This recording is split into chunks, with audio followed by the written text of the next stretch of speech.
Now, Ella Richards fled the USSR to New York and withdrew from Columbia Medical School to pursue a career as a working artist. Now, this talented scissor drawer is making waves across the country. Thank so, you. scissor drawing. Scissor drawings. Very unique. How did you find your way into this craft? Well, I used to be a painter. I used to paint, and I felt like I had the skills, but it didn't come from my heart. It didn't come from my soul.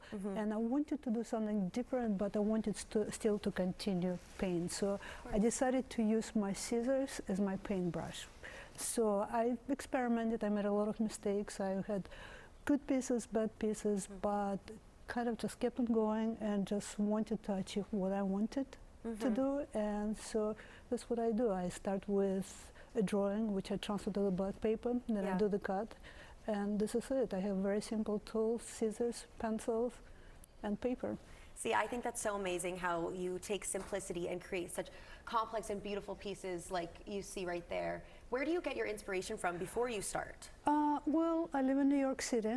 It's kind of a theater of life. Yeah, and that's true. being observant. And it's actually, every single piece I create has a story. Yeah. And because art is about storytelling, it's about actually conversation with the world. And so pretty much every single piece comes from something I have experienced, I have seen, I have talked about, and so there is a story to every single piece I make.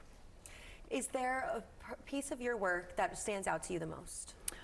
No, because when I create a piece, I'm in the process of developing a relationship with my piece. We have good days, we have bad days, with days when we get along. And like any relationship, yes, there you go. Yeah, like everything goes well. We have time when we give each other time out, and I tell like, I'm not gonna see you today, I'm gonna see you tomorrow. That's very healthy. Yes, and because I mean every single piece has a story, I get emotionally attached to a piece because it's kind of like I want to put emotions, either my emotions or a person who told me a story, into the piece. That is so beautiful. So it's hard for me to tell which one is my favorite, which one is not, and I spend a lot of time with my pieces. I'm a very slow worker, unfortunately. No, I think that's fortunate though. We were just saying how you don't get the cramping in your hand from using scissors because you take your time. Right. And that obviously comes through with your work, which is so authentic and such a beautiful. Thank you. What do you hope viewers will take away from your work? I want people to look and to relate and to open up, because art is the emotional outlet for a lot of people. It's very hard to express your emotions.